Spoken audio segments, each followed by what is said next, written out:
Good. Dr. Leonard Grob, we are so thrilled to have you with us today. Thank you very much, and thanks again for inviting me. I want to start just by sharing 30 seconds of silence to remember all those who have suffered and are continuing to suffer from the events of the last 10 days in Israel and Palestine.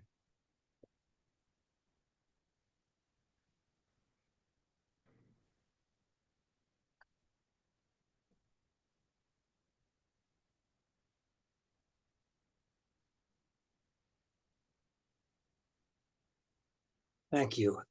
These have been difficult days for all of us, I'm sure.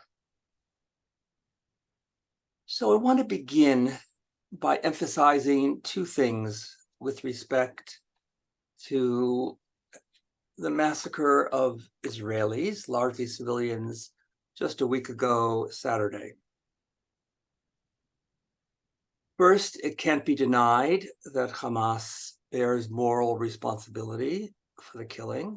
There's never ethical justification for slaughter.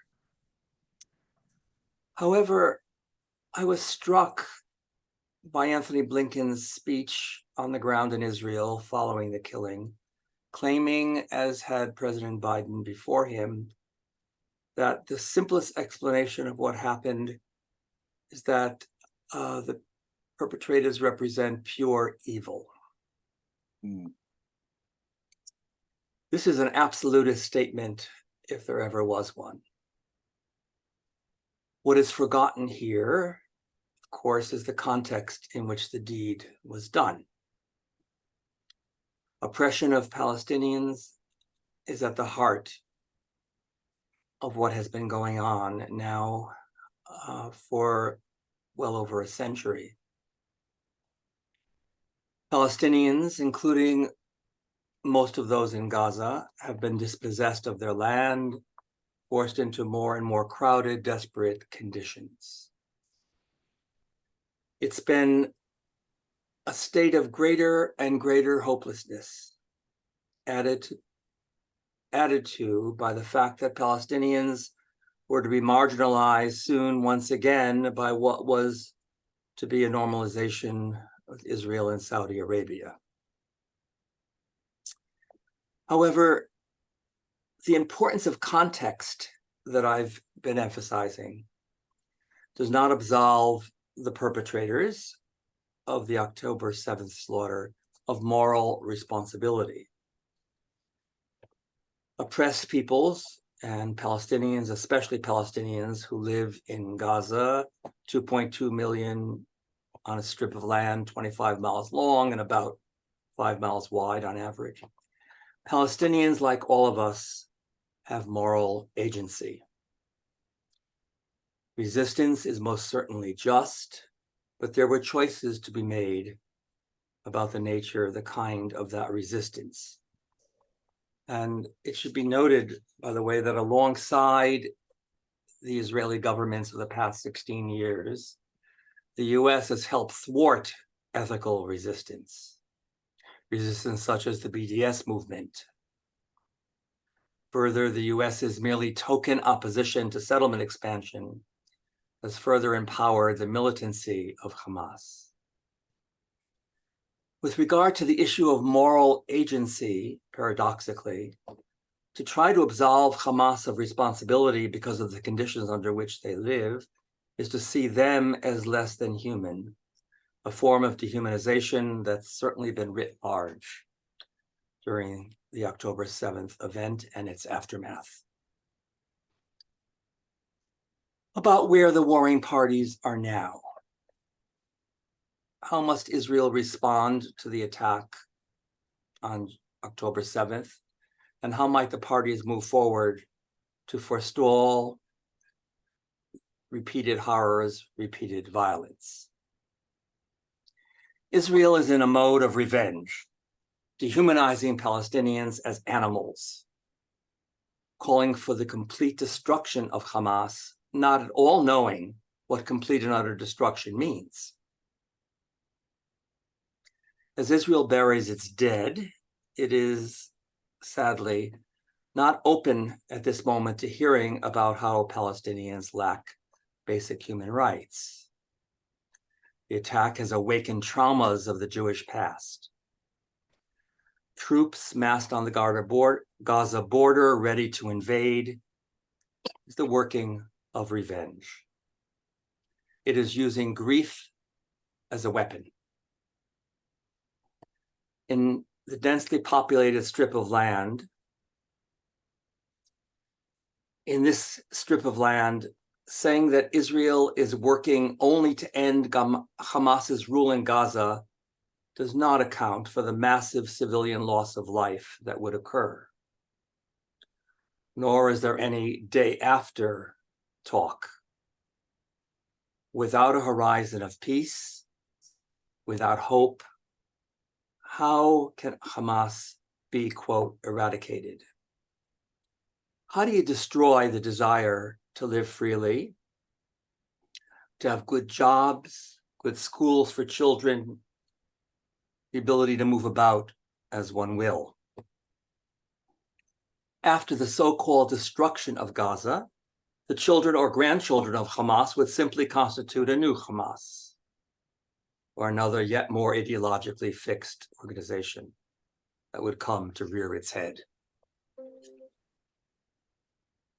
What to do about the current Israeli initiative massing at the border in Gaza? The best that I can foresee is de-escalation, establishing whatever precautions that can be taken to prevent civilians from the horrors of a ground invasion. And here, continued international pressure is necessary. And the work of moral rebuilding must begin in the midst of the despair that we all feel these last 10 days in particular.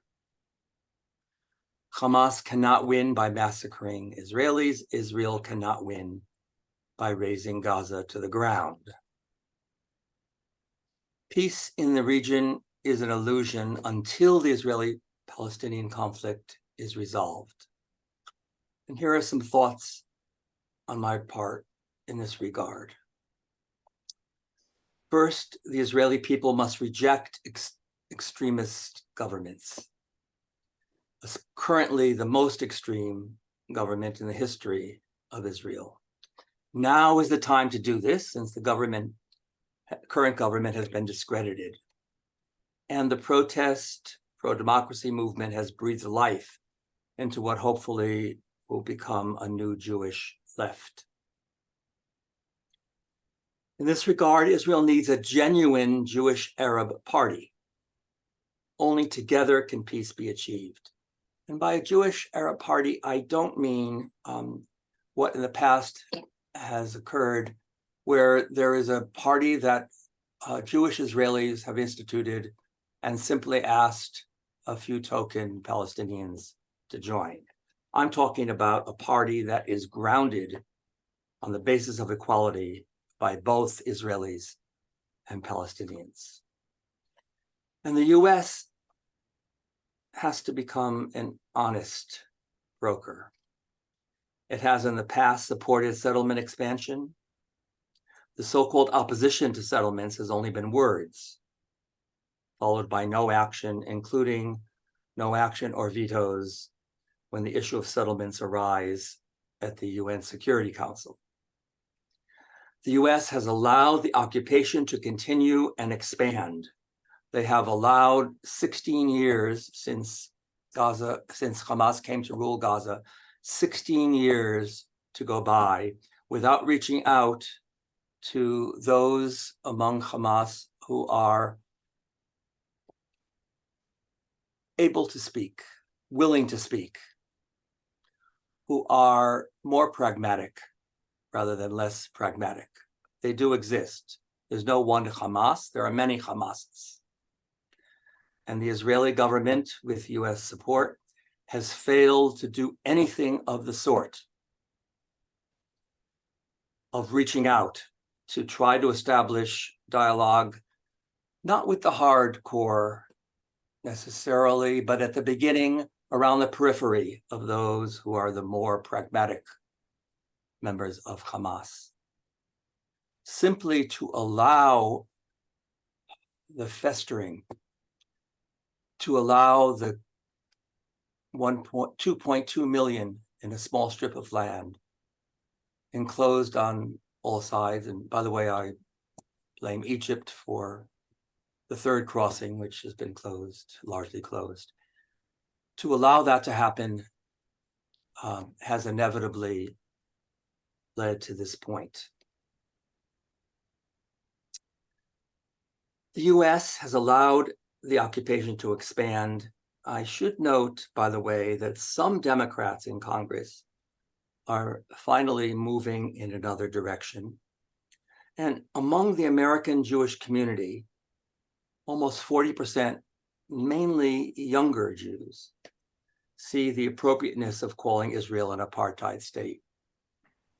I may not, most likely not be around to see this generation be the true representatives of American Jews. The generation of AIPAC, the generation of the Council of Presidents of Jewish Organizations will no longer be made up of people of my generation or a little younger. They'll be made up of younger Jews who will feel closer to the way that I believe all of us on this call feel. The US must come to see Palestinian liberation as also Jewish liberation. Now, I want to talk about some more concrete ideas toward this end of Palestinian liberation as Jewish liberation, as Jewish Israeli liberation. Just some ideas that I've been working with, and that none of this will be absolutely new to you. But we need to have this in our mind just at this point, as we mourn for victims of the violence. We need at the same time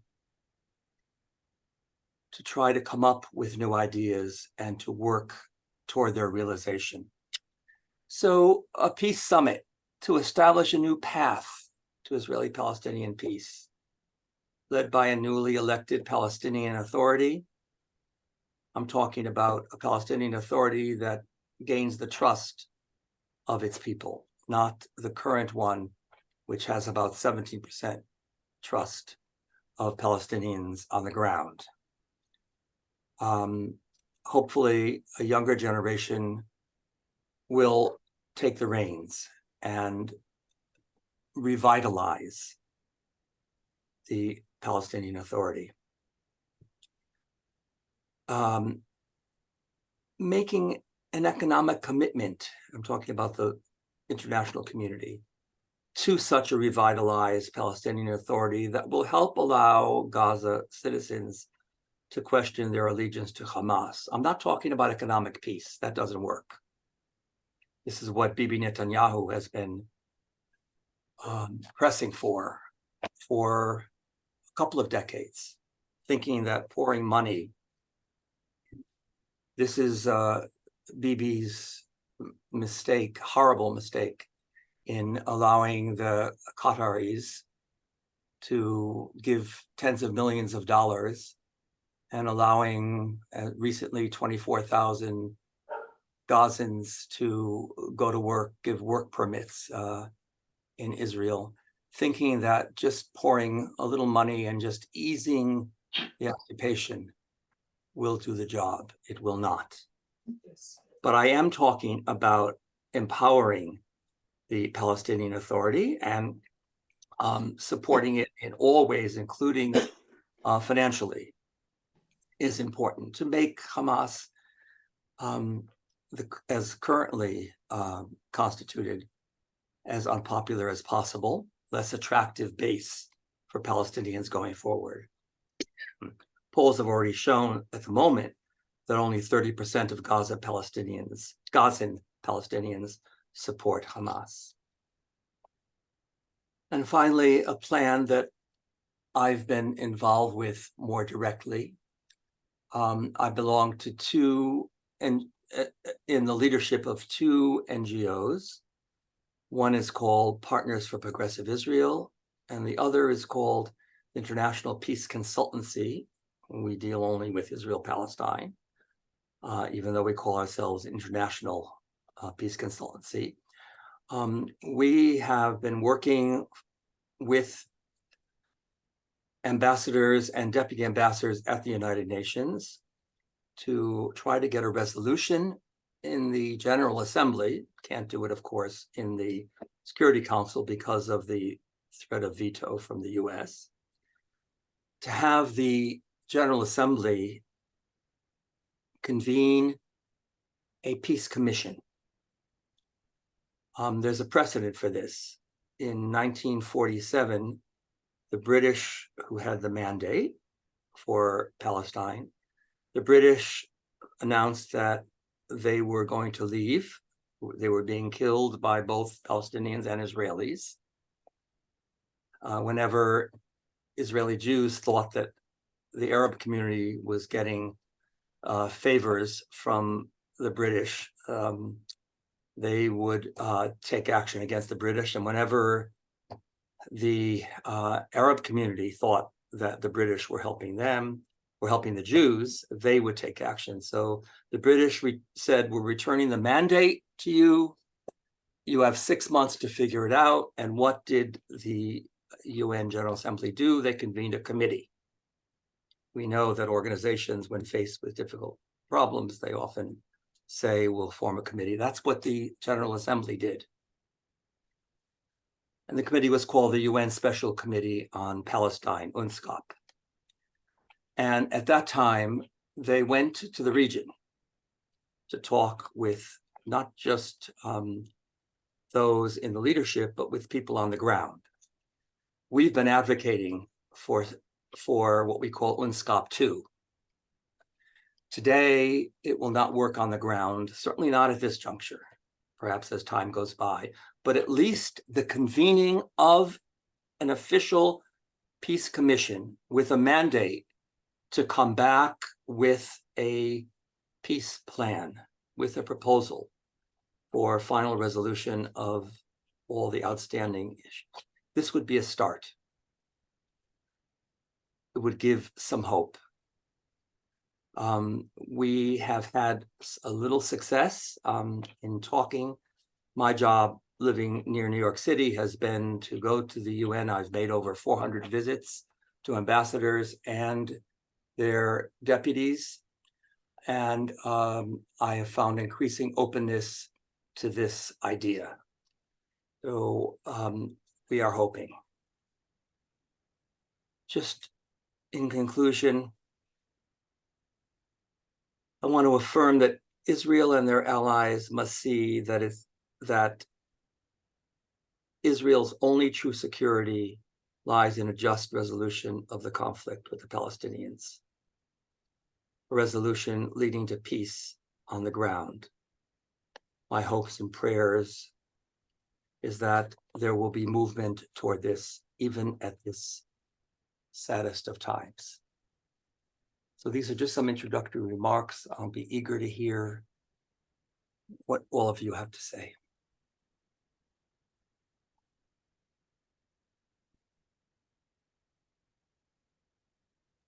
You're right on with your comments. I said in the chat that I was in Gaza for 2 nights back in '99 as part of Presbyterian Women's Global Exchange, and the poverty there was overwhelming. And they're just, the people wanted everything to be so good for us, and they were so poor. And they, you know, they close the borders for no reason at all. When the crops get ripe and they get ready to go across the border so the people could get money, then the borders close and the crops, whether they're roses or citrus, they sit there and kids were going deaf because they weren't getting good. There were lots of infections, ear infections. The Germans had a school for the deaf there, which has probably been destroyed now. And, you know, it's just sad. The whole, and settlements we saw in the other places, and Jewish settlers were moving in on land that belonged to Palestinians, and no one complained about it. It is against all international law, but nobody worried about that. Yeah, And you know, it's easy to understand why people got angry. for sure, for sure. The fact that this didn't come sooner. I mean, there have been 6 wars in the 16 years. It's not as if there have been no resistance. There have been constant missiles sent, and 6 times where there was actually a warfare going on. So there has been resistance, but when you think of the confinement of 2.2 million without escape, even applying on the basis of humanitarian grounds, let's say someone is dying in your family and you need to leave Gaza.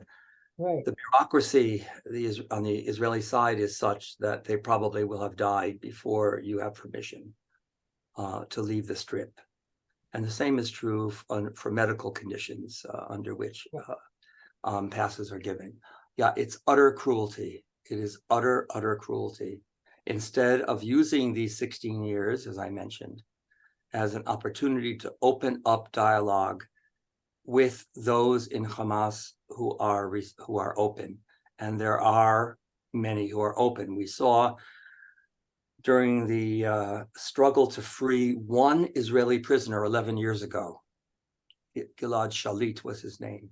There were extensive negotiations going on, not just through Egypt as a third party, but face to face. I have a good friend, Gershon Baskin, who took the lead. He knows the people in Gaza to speak to. He's made it known to Israeli governments during these 16 years who these people are. They were capable of working out an arrangement to free this one prisoner. Right now, there are 4,500 Palestinians in Israeli prisons. Mm-hmm. I mean, I could see a deal for release of the 199 hostages and emptying the jails. This would be a start, it seems to me. But right now, Israeli leadership is in no mood, it seems to me, to be rational. They are operating under vengeance.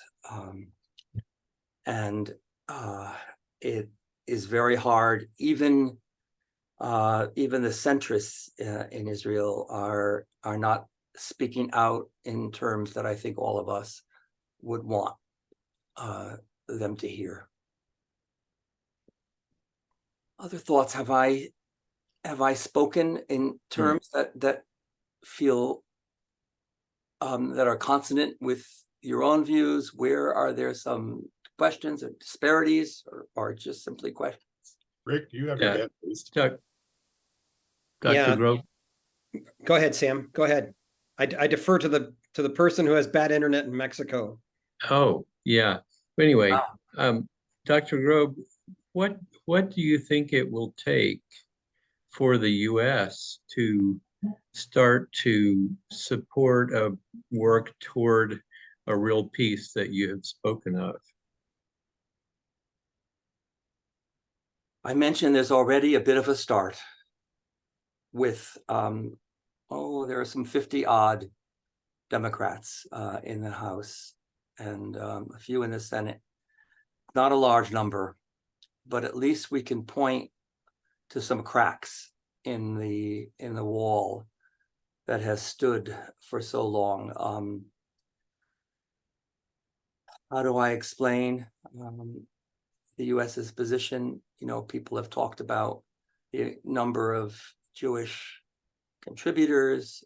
They've talked about how the Jewish population of less than 7 million seem to be concentrated in important states like Florida, Illinois.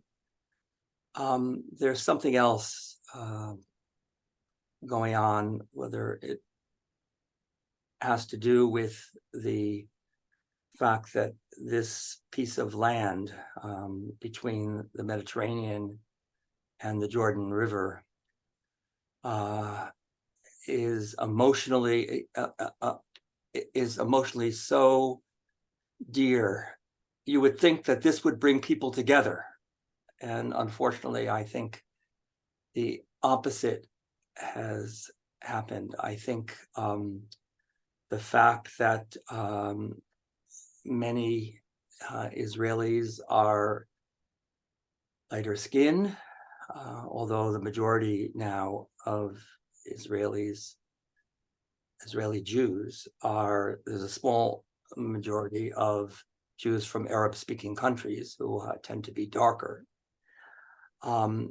There is a tendency to see Palestinians as less than fully human. You have a highly industrialized Western country that many Americans feel, American Jews in particular, feel an affinity for.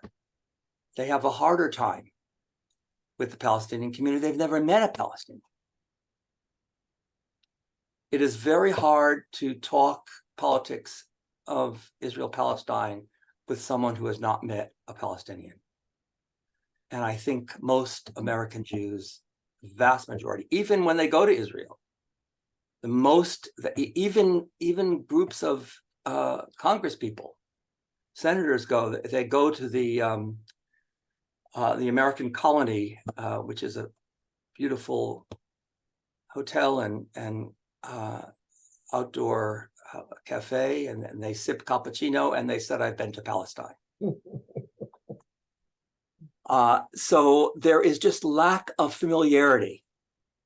Whereas somehow the notion that there are Jews, white Jews, Ashkenazi Jews, Jews from Europe and Eastern Europe.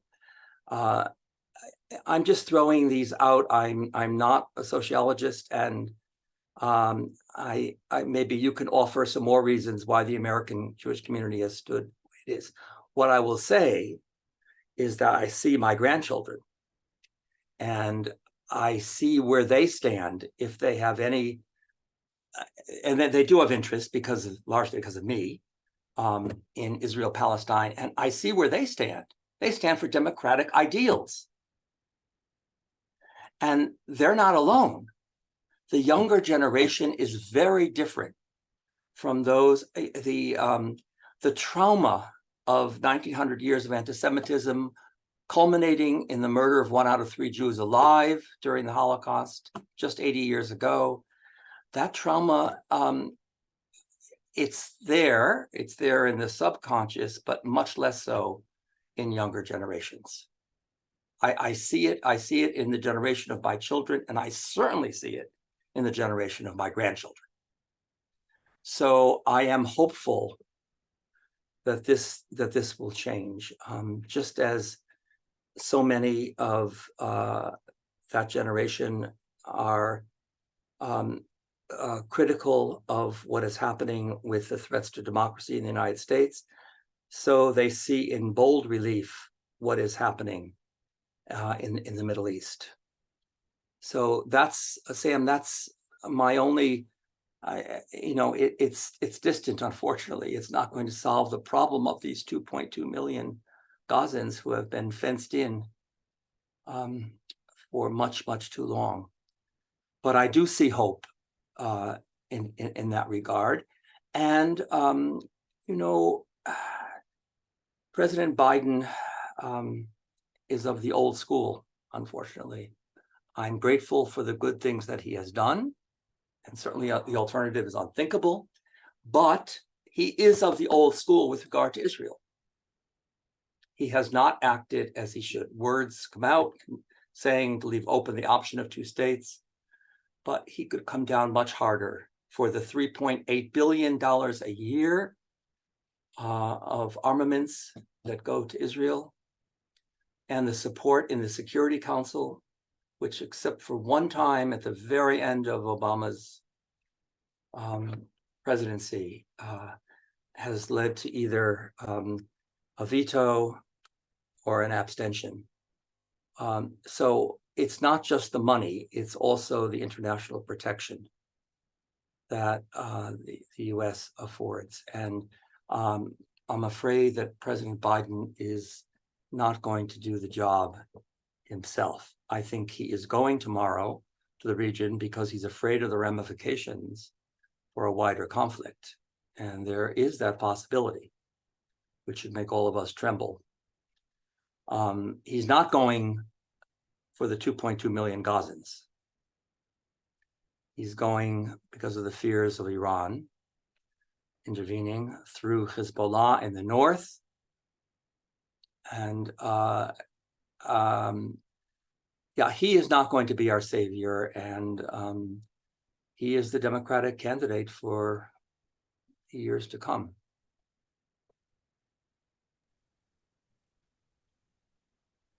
Lenny, I want to jump in and Please, just, yeah. Rick and I have experienced at this.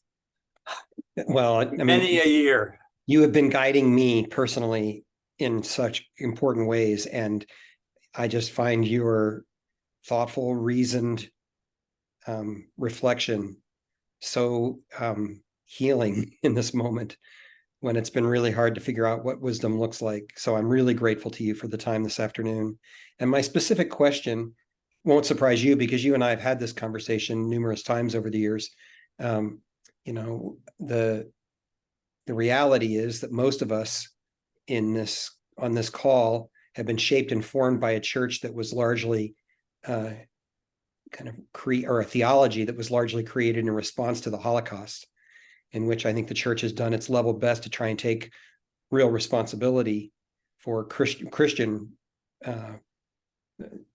the Christian responsibility that is appropriately given to the conditions that led to the Holocaust. And so I think all of us, you know, have been raised in a way that makes it very, very hard for us to do anything that comes out sounding like a critique of what it means to be Jewish or Jewishness or being a Jew, right? All of those things. And it's also true that, in my judgment, anti-Jewishness, whether or not you're comfortable with the word anti-Semitic, anti-Jewishness is clearly on the rise across our country and around the world right now. And that's real. I wouldn't dispute that for a moment. But we've got this odd problem it's not odd, it's common, but we've got this challenging problem confronting folks who are trying to step into the pulpit and speak to these matters. Because on the one hand, we are instinctively trained and desperately concerned about anything that comes out as anti-Jewishness. And certainly we are cognizant of the need not to add to the rise of Jewish hate crimes, anti-Jewish hate crimes across the country right now. And still, there is this reality that I think you speak about so eloquently about the state of Israel's responsibility. And I use that distinction with care, right? The state of Israel is Jewish when it wants to be and not Jewish when it doesn't, I think, in some pretty important philosophical and moral ways. And so, you know, I think I certainly would agree with your assessment of the culpability of the state of Israel, and many Jewish leaders around the world who have kind of blindingly followed the state of Israel's lead. So I guess I'm just wondering if, given all of that kind of jumble, if you have any thoughts about what it means to be a responsible Christian leader in this particular moment in terms of guidance that we're giving from our pulpits or in our counsel in individual conversations. You knew that was going to come if I showed up today, right? I did.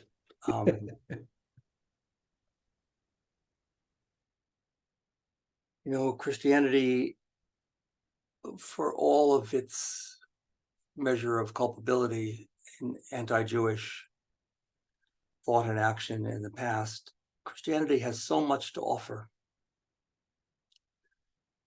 Speaking from the pulpit, speaking about the values of Jesus, just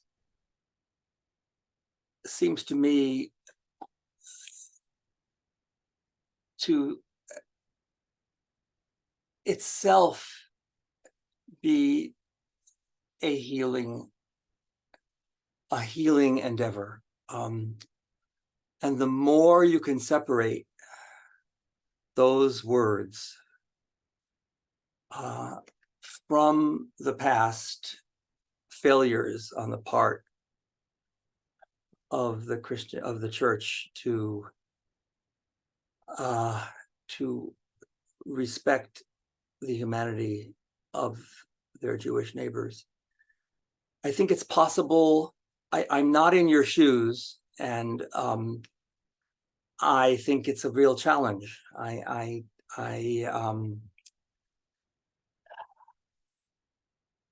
understand as much as an outsider can be of the challenge that you're talking about, Rick. The more you stick with the positive values and only then refer to the suffering of Palestinians, and to some degree Israelis also, especially in this instance, the more, the purer the message that comes out. And I'm not telling you how to form your homilies. I know that I am inspired by that. I mentioned that I just co-authored a book with a Presbyterian who is devout. And I know where John stands.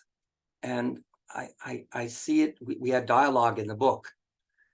And I see where his values square with mine. And he is very upset about those elements in Christianity's past and present. The fact that without evangelical, white evangelical support, Trump would not have been elected in 2016. So he is extremely critical of the church and ashamed of the fact that Christianity has not spoken out louder. But I hear the dangers. We can't change the past, but I'm also so inspired when he speaks as a devout Christian. And I've been to visit enough churches to, of course, I only go to liberal ones. So I am so inspired by their words. And I was so inspired by my 8 years of being on the advisory board of Stony Point Center, that it just seems to me that as pure as the message can be, and the more divorced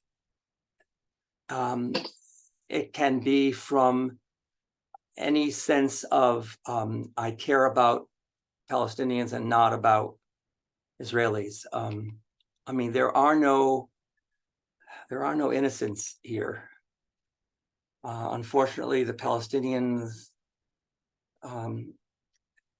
have not, in many ways, the Palestinian leadership has not gotten their acts together. The fact that Hamas and the PLO have divided, and often sometimes I think the hatred between the two of them is greater than the hatred for Israeli Jews. I've seen it firsthand, getting to know Abu Mazen, the head of the Palestinian Authority, getting to know him. I see that Palestinians have not been pure. There are no innocents in the region. No one has clean hands, but there is a disparity of power. There is no symmetry. This is not a conflict where you have equals.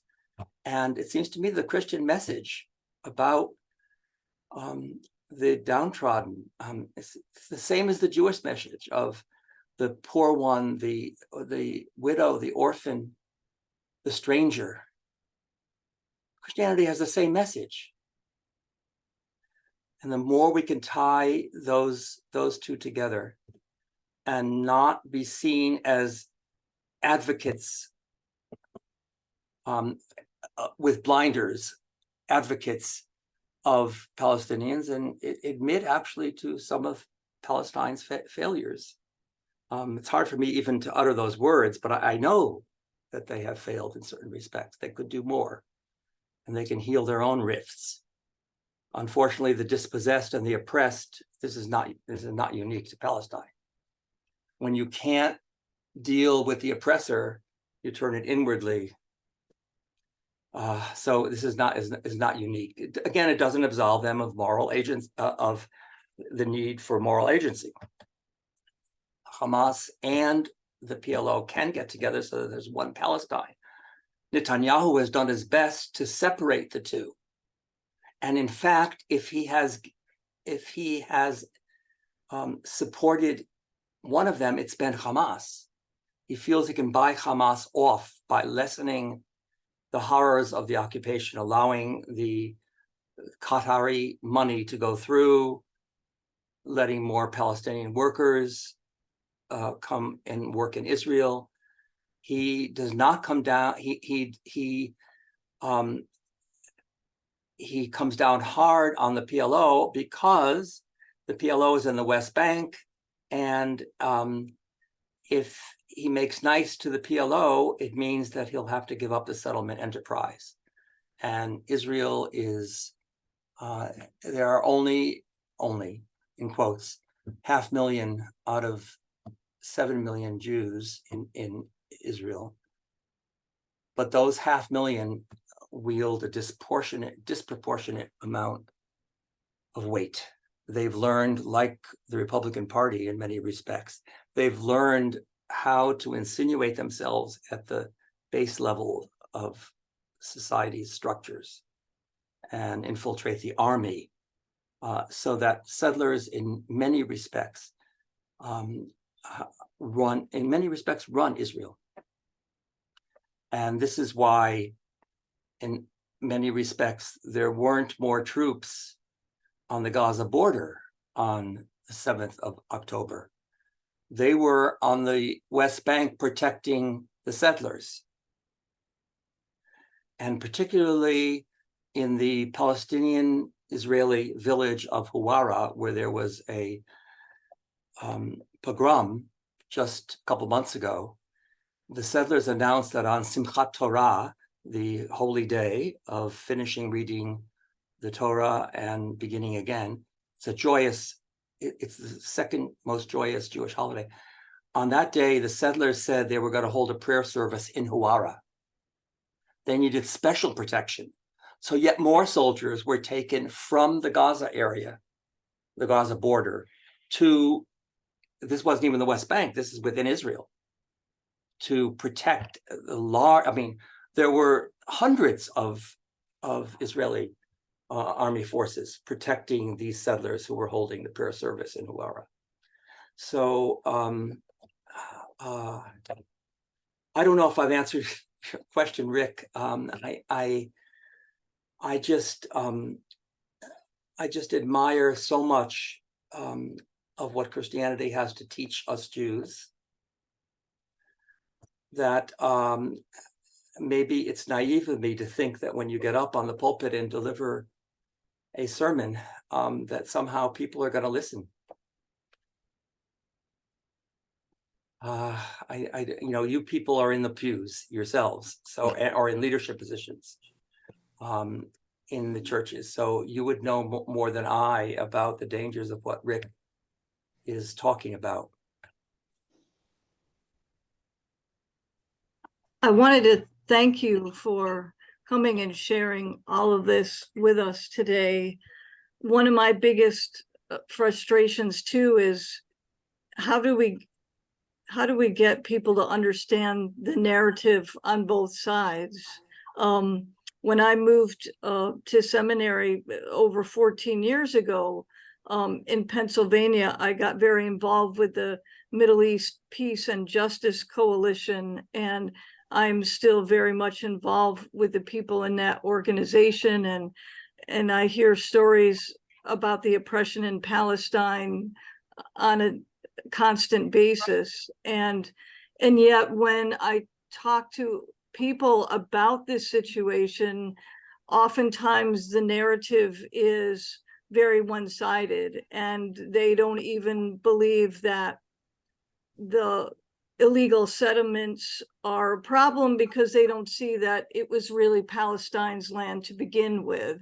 And so the frustration is, how do we even begin to change a narrative that people have bought into? This is the key. I think that education starts from parenting and then moves to the early years of schooling.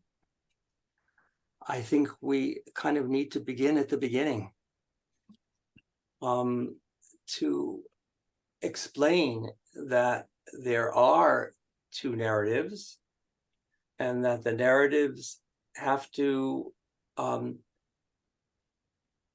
confront each other through respectful listening, through authentic dialogue. It doesn't mean that one narrative is going to disappear, but it means that the narrative will bend just enough to allow for the killing to stop.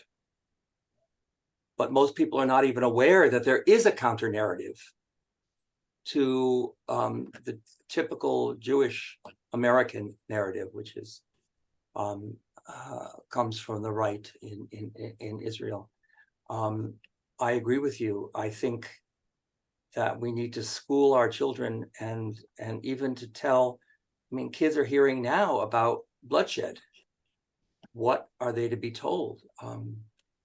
And they're to be told about a struggle of two peoples for a contest for the same land, same holy land. And that's why if people ask me where I stand on two states, I'm not someone who has given up on two states at all. But I think that the movement, which some of you may know of, the movement for confederation, is really the only way. You have two peoples who want, in their heart of hearts, want the whole. They want the whole from the Mediterranean to the Jordan. The confederation movement says, yes, there will be two states. There will be an Israeli state and a Palestinian state, because both peoples want self-determination through a political entity, through a state.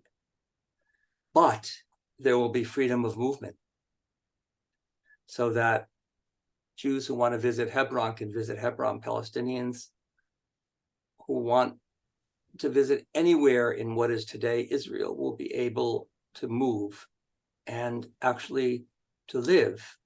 They can, right now, what's being talked about is that Palestinians who want to live within the state of Israel would live there as residents and vote in Palestine.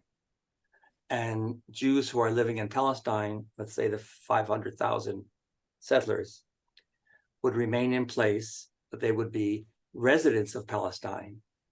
And when they vote in Israel. So there are these ideas about sharing the land, which is not just one state, which at this moment, one state is unthinkable. Because of the disparity of power and because of the terrible hurt that is felt on both sides. But if there are going to be two states, there need to be two states without hard boundaries, without walls. And there needs to be fluidity. There needs to be the borders need to be flexible, and people need to live and visit anywhere in the region between the river and the sea, while there still need to be two states. So this is a movement that I've joined on to really just in the last year, and it is attracting more and more interest. There is an NGO, if you want to look it up, called A Land for All in Israel and Palestine. So the leadership is both peoples, of course. And they are becoming more and more prominent. They still have a huge, long way to go. But people are now talking not just about one state or two states.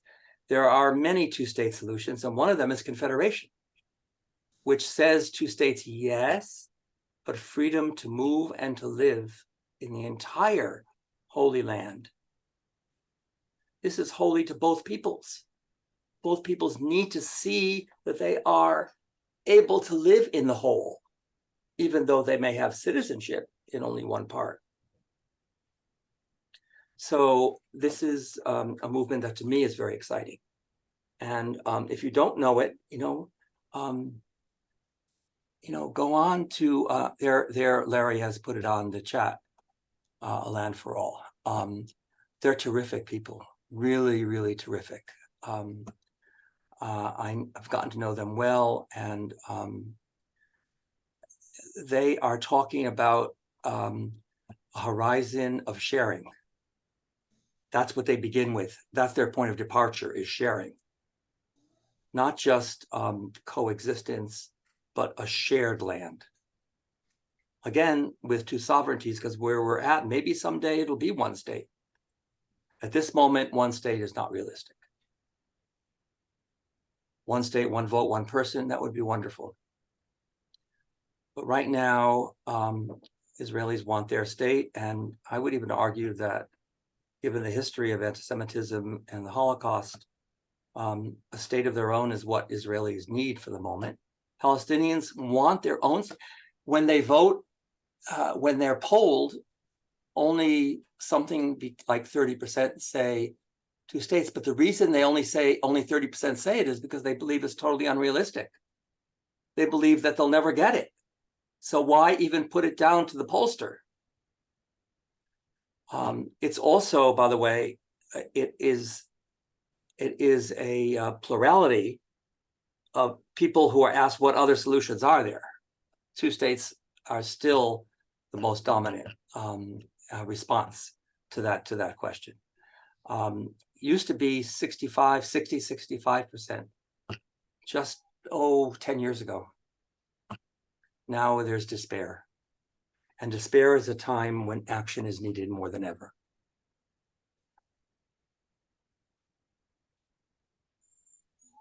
Yes. That's Yeah, it. I wanted to, thank you very much, and especially for this new concept or newer concept of the land as sharing and the land as really belonging to both. Like Barb, at one point, a little more recently than her, I was one of 100 Presbyterians in 2006, going to hear the stories.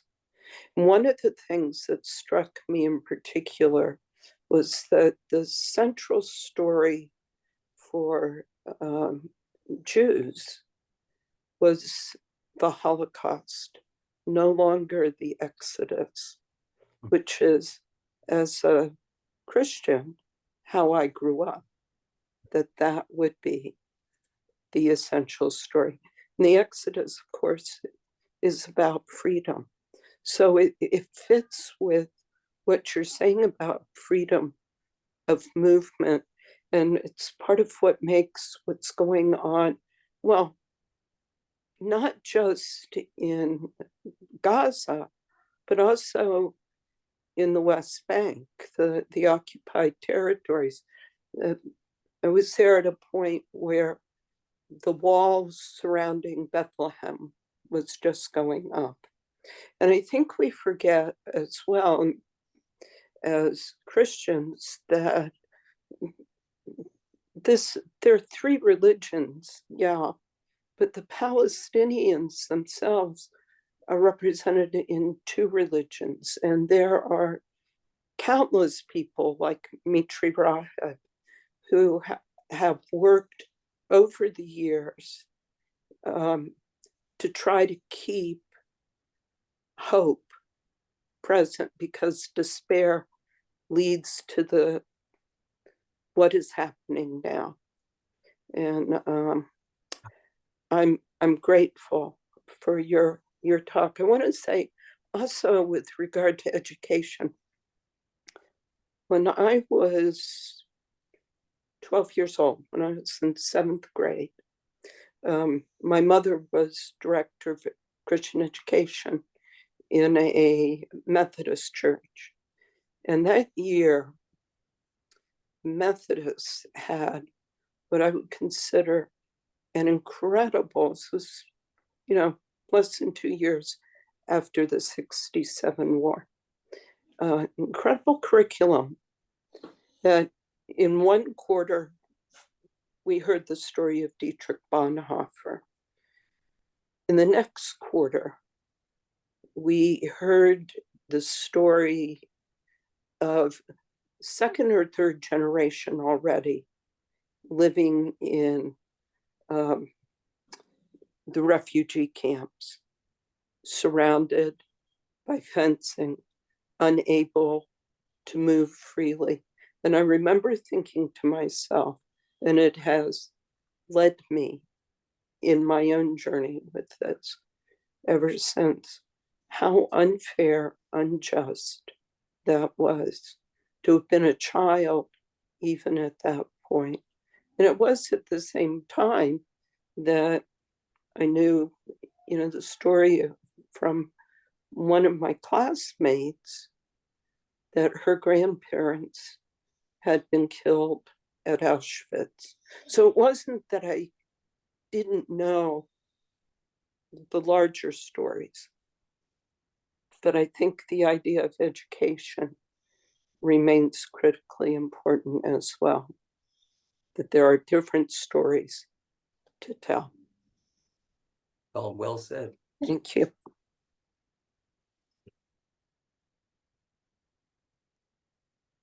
Dr. Grob, I was inspired by your book, Encountering the Stranger. And you in that book, you call it a trialogue. Yes. Between Jewish, Christian, and Muslim. That inspired me to wonder about the merit of trying to organize such a trialogue on a local basis. I went to the rabbi at the local temple and asked him if he'd be interested in participating, and he said he would. And Terrific. we both got busy, but we have an appointment to talk in the next couple of weeks to renew that endeavor. But you think that there would be merit in such? Absolutely. Oh my goodness. One thing, Jews and Christians and Muslims in the Holy Land have not had as much influence. The religious community has not had as much influence as they might have. There's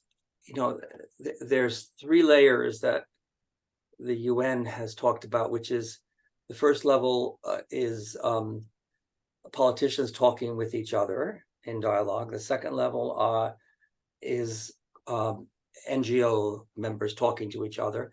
But the third are the religious groups talking to one another. These are all avenues for peace. And I think in the Holy Land, there's not been enough interreligious dialogue as there might be. So Utica can be a lodestar here. And I wish you good luck with this endeavor.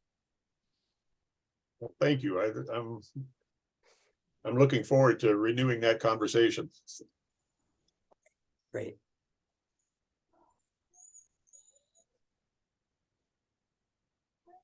So my name is Sally Woods. Hi, Sally.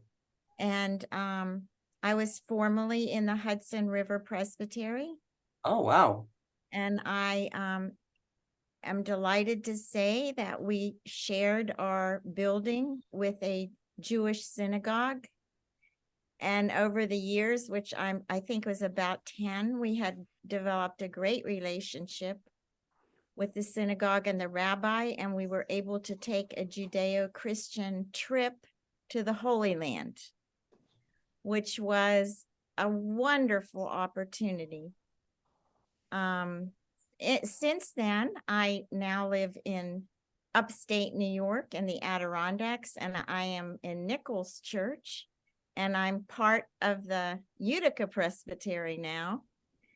And I was able to go on one of the Mosaic of Peace conference events. The last one that went actually about 4 years ago. And that was another experience that was wonderful, because I also have hope, because it was an opportunity to really talk with some of the people on the ground in Israel that are working towards peace. And younger people, our guide, who was in the Israeli army, but we did a Jesus walk with him. And he was wonderful to talk to. And I think the grassroots, we're all responsible for educating ourselves. And then when they talk about it, Mosaic of Peace, it's come and see, go and tell. And so we have an obligation to share with other people that we know and with congregations what our experience is, and without saying that there's no one person to blame. There's, as you said, there's responsibility on all parts. There was violence with all parties. And doing this in a way is to just talk about the situation, from that perspective. So I really do have hope in the younger people also. And I have hope through relationships. I think this is the only way that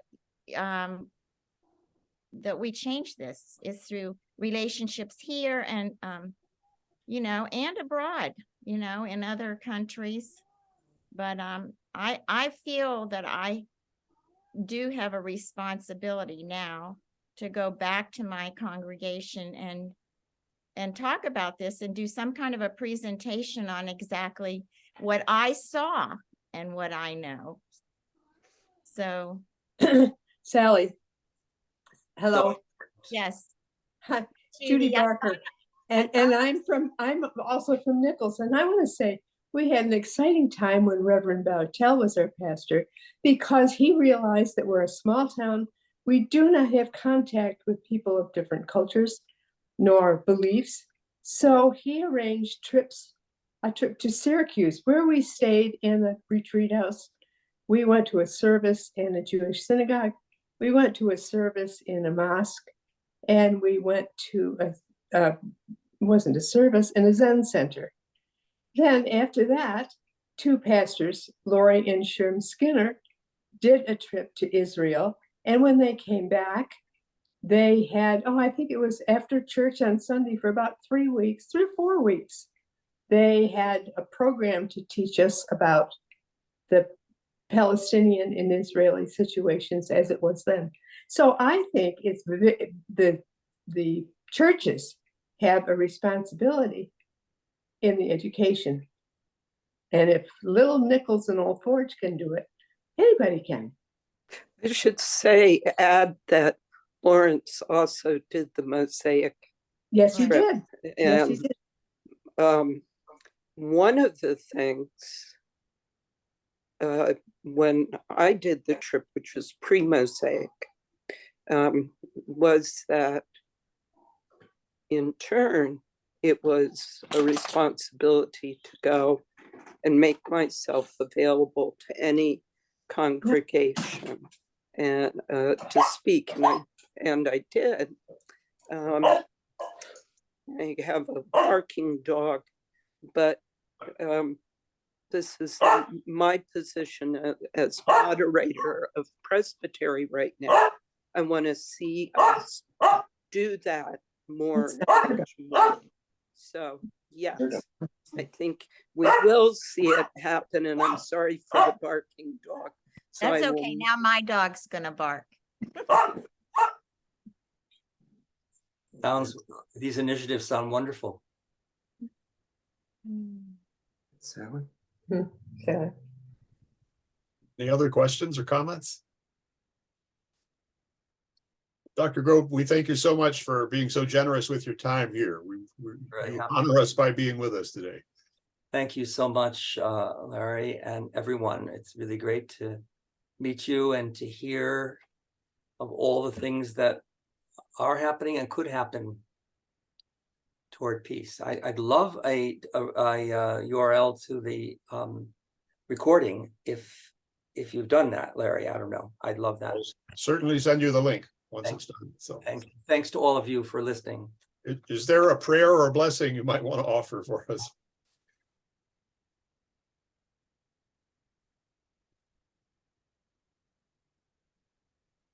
May true peace, shalom, salam, come to this region soon so that the hurt, the wounding, and the killing will stop. May we all play a part in this healing.